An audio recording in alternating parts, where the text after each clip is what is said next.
मेरी सुहाग रात के दूसरे दिन ही मुझे ड्यूटी पर जाना पड़ा। मैं एक फ़ौजी था। 17 साल बाद जब मैं अचानक अपने घर लौटा तो मेरे सिर पर आसमान टूट पड़ा। मेरे होश उड़ गए क्योंकि मेरी बीवी रात में किसी मर्द के साथ। मैं अमन एक गरीब घर का लड़का था। अपने माता पिता का इकलौता था। किसी तरह मेरे माँ बाप ने मुझे 12वीं कक्षा तक तो पढ़ा दिया, लेकिन आगे की पढ़ाई के लिए उनके पास पैसे नहीं थे। वह चाहते थे कि मैं काम करके कुछ पैसे कमाऊं। मैंने बाहर दूसरों के घरों में मजदूरी करते हुए प्रतियोगी परीक्षाओं की तैयारी किया। अपने लेवल के पेपर देने लगा। तभी एक दिन मुझे पता चला कि मैं फ़ौज के पेपर में पास हो गया हूँ। मेरिट लिस्ट में मेरा नाम आ गया था। मैं बहुत खुश था। मैंने यह बात अपने माँ बाप को बताया। वे लोग भी बहुत खुश हो गए। पापा ने कहा, लेकिन सरकारी नौकरी में तो रिश्वत देना पड़ता है, पैसे तो हमारे पास नहीं हैं। उनकी बातों से मेरा हौसला कम नहीं हुआ। मैंने कहा कि मैं मेडिकल देने ज़रूर जाऊंगा, उसके बाद जो होगा देखा जाएगा। मैंने मज़दूरी करके कुछ पैसे जमा किए। जल्दी ही मेडिकल की परीक्षा की तारीख आ गई। उस परीक्षा के लिए मुझे शहर जाना था। मेरे पास पर्याप्त मात्रा में पैसे थे जिससे कि मेरा शहर जाने का किराया, खाने का खर्चा सब हो जाएगा। मैंने मेडिकल परीक्षा दी और पास हो गया। काफ़ी लड़कों के मुंह से मैंने सुना कि रिश्वत लगेगी, लेकिन मैंने किसी की बात पर ध्यान नहीं दिया क्योंकि मैं अच्छे नंबरों से पास हो गया था। अगले महीने मुझे इंटरव्यू के लिए कॉल आया। इंटरव्यू भी शहर में होना था, इसलिए मैंने कपड़े और पैसे की व्यवस्था कर लिया था। इंटरव्यू के दिन सुबह ही मैं अपने माँ बाप का आशीर्वाद लेकर निकल गया क्योंकि 11 बजे मुझे ऑफ़िस पहुंचना था। मैं 10 मिनट पहले ही पहुंचा, खुद को थोड़ा रिलैक्स किया। उसके बाद मेरा नंबर आ गया। मुझे ऑफ़िस में बुलाया गया। मैं अपने दस्तावेज़ लेकर पहुंचा। मेरा इंटरव्यू हुआ। फिर मैं बाहर आ गया क्योंकि रिज़ल्ट थोड़ी देर बाद पता चलने वाला था। मैं नौकरी पाने के अंतिम पड़ाव में था। यहाँ तक आने के बाद मैं थोड़ा नर्वस हो रहा था, लेकिन भगवान से विनती कर रहा था कि मेरा सिलेक्शन हो जाए। भगवान ने मेरी प्रार्थना सुन लिया और मेरा सिलेक्शन हो गया। मेरी खुशी का ठिकाना नहीं था। जब मेरे मम्मी पापा को यह बात पता चली तो वे लोग भी खुशी से झूम उठे क्योंकि मेरी नौकरी में एक भी पैसे घूस के नहीं लगे थे। यह मुकाम मैंने अपने मेहनत के दम पर हासिल किया था। एक गरीब घर का लड़का होने के बाद भी मैंने कुछ कर दिखाया था। यह बात पूरे गांव में फैल गई थी। जो लोग मुझे और मेरे माँ बाप को देखकर मुंह फेर लेते थे क्योंकि हम लोग मज़दूर थे, आज वे लोग हमारे घर बधाई देने आ रहे थे। मेरे पापा का सीना गर्व से चौड़ा हो रहा था। यह देखकर मुझे जो सुख अनुभव हो रहा था वह मैं शब्दों में बयां नहीं कर सकता हूँ। मेरी ट्रेनिंग का समय आ गया। मैं ट्रेनिंग पर चला गया। ट्रेनिंग के बाद मुझे नौकरी मिल गई। मैं नौकरी पर जम्मू कश्मीर सीमा पर तैनात था। इधर मेरे मम्मी पापा के पास मेरी शादी के लिए रिश्ते आने लगे। मेरी उम्र 20 साल थी। मेरी मम्मी ने मेरी शादी के लिए एक 18 साल की लड़की को पसंद कर लिया। जब मैं छुट्टियों पर आया तो मुझे यह बात पता चली कि मेरे लिए लड़की पसंद कर लिया गया है और आज मेरी सगाई है। मैंने अपने माँ बाप को समझाने की कोशिश किया कि अभी इतनी जल्दी मुझे शादी नहीं करना है, लेकिन मेरी माँ मेरे पीछे ही पड़ गई। बोली, अभी नहीं तो कब करेगा? जब नौकरी मिल गई है तो शादी करने में क्या हर्ज है? वैसे भी लड़की बहुत खूबसूरत है, पैसे वाले घर की लड़की है। जल्दी सरकारी नौकरी वाले लड़के अपनी जाति में नहीं मिलते हैं, इसीलिए लड़की के पापा ने तुमसे रिश्ता करना चाहते हैं, क्योंकि उनकी एक ही शर्त है कि लड़का सरकारी नौकरी वाला ही चाहिए, भले ही गरीब होगा तो चलेगा। बात इतनी आगे बढ़ चुकी थी कि मेरे हाथ में कुछ नहीं था। सगाई के बाद तुरंत ही शादी की तारीख भी निकल आई और मेरी शादी उस लड़की से हो गई। सीमा नाम था उसका। बहुत भोली भाली मासूम सी खूबसूरत लड़की थी। मैंने देखा उसका घर तो बहुत अच्छा बना था, शहर में रहते थे वे लोग। मैं अपने मन में सोच रहा था कि सीमा कैसे हमारे साथ गांव के कच्चे घर में रह पाएगी। जब सीमा हमारे घर आ गई तो मैंने उससे पूछा, सीमा क्या तुम्हें मेरा घर पसंद है? वह बोली, हाँ मुझे पसंद है, क्योंकि अब यही मेरा घर है। आज हमारी सुहाग रात थी। हमने खुद को एक दूजे को सौंप दिया। अगले दिन सुबह मुझे खबर मिली कि मेरी छुट्टियां रद्द कर दी गई हैं। मुझे किसी भी हाल में आज शाम को जाना था। आकस्मिक चेतावनी मिली थी, कल सबको उपस्थित होना है। मैंने सीमा की ओर देखा। उसके चेहरे में उदासी छाई थी। उसे छोड़कर जाने का दिल तो नहीं कर रहा था, पर क्या करता, नौकरी तो करना ही है। देश की सेवा करने का मैं वचन दे चुका था। मैं शाम को ड्यूटी पर चला गया। अगले दिन वहां पहुंच गया। पता चला कि दुश्मनों ने हमला कर दिया है, इसलिए हमारी छुट्टियां रद्द कर दी गई हैं। इधर दुश्मनों से युद्ध चालू हो गया था। काफ़ी धुआंधार युद्ध चला, जिसमें कुछ हमारे सैनिक मारे गए और कुछ दुश्मन मारे गए। कुछ की बॉडी मिली, कुछ की नहीं मिली। शहीदों के शवों को उनके घर में भेज दिया जा रहा था। काफ़ी दिनों तक युद्ध चलता रहा। मैं पता नहीं कहाँ पहुँच गया था।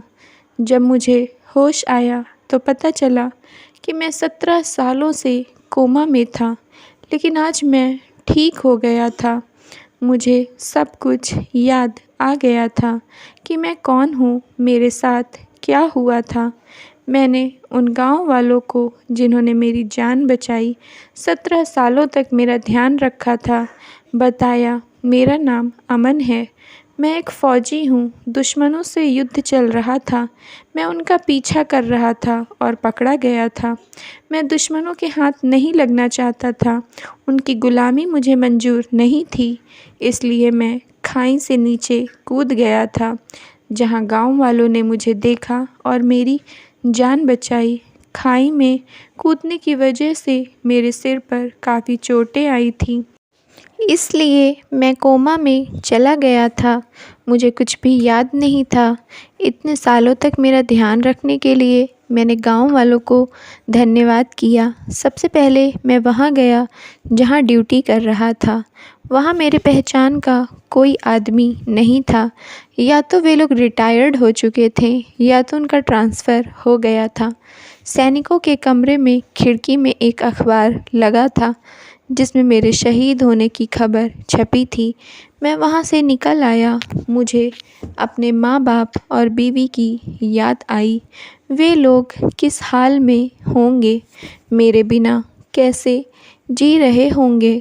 मैं अपने घर पहुँचा। रात का समय था। मेरा घर वैसा का वैसा ही कच्चा बना था। 17 सालों बाद भी कुछ नहीं बदला था। घर के बाहर वाले कमरे में मेरे मम्मी पापा सो रहे थे। मैंने उन्हें जगाना उचित नहीं समझा। उनके पैर छुए और वहीं पैर के पास में बैठ गया। इतने समय बाद अपने माँ बाप को देख रहा था। वे लोग बूढ़े दिखाई दे रहे थे। उनके काफ़ी बाल सफ़ेद दिख रहे थे। मैं भावनाओं में बह गया। मेरी आँखों में आंसू बह रहे थे। तभी मुझे अपनी बीवी का ख्याल आया कि वह मेरे बिना कैसे जी रही होगी। मैं अंदर गया, पूरे घर में ढूंढा, लेकिन वह मुझे नहीं दिखी। मैं परेशान हो गया। मैंने सोचा मेरे मरने की खबर सुनने के बाद मेरी माँ ने सीमा को घर से बाहर निकाल दिया है। वह बेचारी कहाँ है? मेरा दिल उससे मिलने के लिए तड़प उठा। मैं उसी समय ही अपनी ससुराल पहुंच गया। तब तक सुबह के 4 बज चुके थे। सब लोग सो रहे थे। मैं चुपके से किसी तरह छत पहुंचा। सीमा के कमरे की खिड़की खुली थी। मैं अंदर चला गया, लेकिन अंदर पहुंचते ही मेरे होश उड़ गए। मेरे सिर पर आसमान टूट पड़ा, क्योंकि जिस सीमा के बारे में मैं सोच रहा था वह सीमा तो मेरी थी ही नहीं, वह किसी और की हो चुकी थी। सीमा के साथ एक युवक सो रहा था। मुझे सीमा के ऊपर बहुत गुस्सा आया। मैं उसे तकिया लेकर जान से मारने जा रहा था। उसने मेरे साथ धोखा किया था। मेरा शव मिलने का भी इंतज़ार नहीं किया था और दूसरी शादी कर लिया था। उसके मांग में सिंदूर था, हाथों में चूड़ी थी, माथे पर बिंदी थी। मैं जैसे ही तकिया उसके मुंह पर ले गया, वह तुरंत चीख पड़ी, अमन, तुम यहाँ ये क्या कर रहे हो? सीमा ने मुझे पहचान लिया था। मैंने उसे गाली देते हुए कहा कि मैं सोच रहा था कि मेरी माँ ने तुझे घर से भगा दिया है, लेकिन तू तो यहाँ रंगरलियाँ मना रही है। क्या कहा था तूने कि अब वही तेरा घर है? तो यहाँ क्या कर रही है? तुझे अपने घर में होना चाहिए। इस शरीर से तेरी शादी हुई थी। एक बार तो अपनी आँखों से मेरे मरे हुए शरीर को देख लेती, तब इतना बड़ा कदम उठाती। दुनिया वालों की बातों में तू भी आ गई। सबने मुझे मरा घोषित कर दिया, तो तूने भी मुझे मरा समझ लिया। एक बार भी तेरी अंतरात्मा ने नहीं कहा कि अभी शव नहीं मिला है, जिंदा भी हो सकता हूँ। सीमा की आँखों में आंसू बह रहे थे। वह मेरी सारी बातें सुन रही थी। उसके साथ सो रहा लड़का उठा और उसने मेरे पैर छुए। मैं दंग रह गया कि ये लड़का मेरे पैर क्यों छू रहा है। मैंने सीमा का हाथ मरोड़ते हुए उससे पूछा कि ये कौन सा तेरा ड्रामा है। तब तक उस लड़के ने कहा, पिताजी, माँ का हाथ छोड़ दीजिए, उन्हें दर्द हो रहा है। उस लड़के के मुंह से माँ और पिताजी सुनकर मैं चकित रह गया। सीमा मेरे पैरों को पकड़कर बैठ गई। उसने कहा, ये हमारा पुत्र है। मुझे उसकी किसी भी बात पर भरोसा नहीं था। मैंने कहा, क्या सबूत है कि ये मेरा लड़का है? उसने कहा, अपना हाथ इस लड़के के सिर पर रख कर देखो, अपने सीने से लगा कर देखो, पता चल जाएगा कि यह आपका ही पुत्र है। वह लड़का बोला, माँ, मैंने सोचा था कि पिताजी बहुत अच्छे होंगे। आज पहली बार अपने पिता को देखा है। आप इनके लिए पूरी दुनिया के खिलाफ खड़ी रहीं।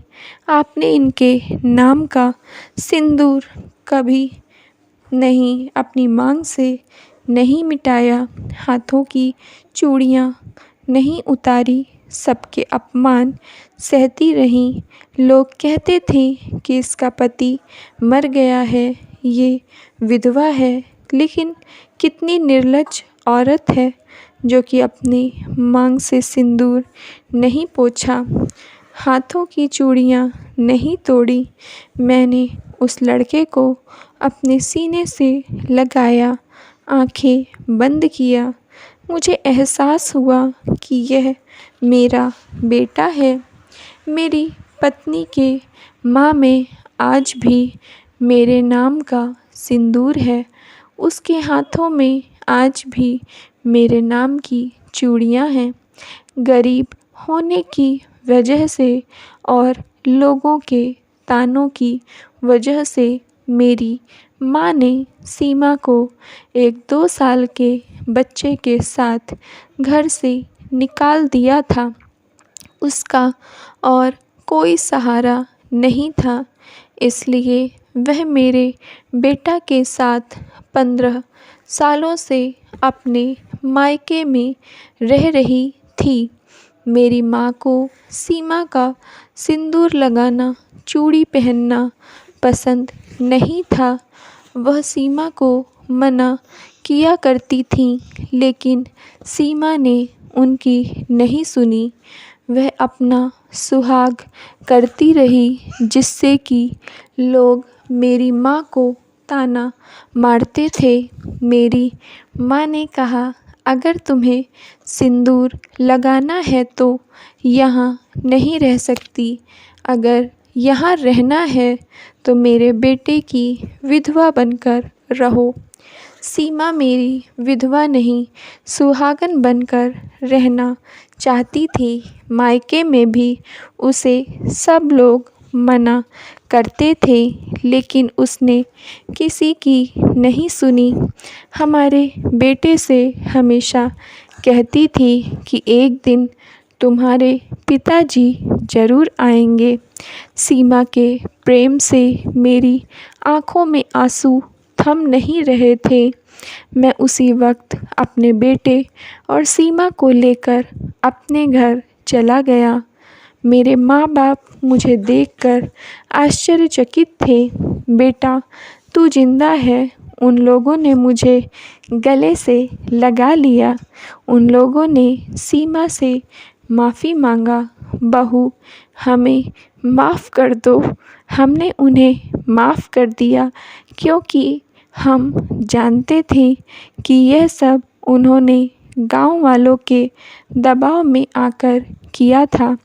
हम सब अपने घर में रहने लगे। मैंने एक प्राइवेट कंपनी में काम शुरू कर दिया। मेरा बेटा पढ़ लिख कर फ़ौज में देश की सेवा करने के लिए गया। हमारा समय भी धीरे धीरे अच्छा होने लगा।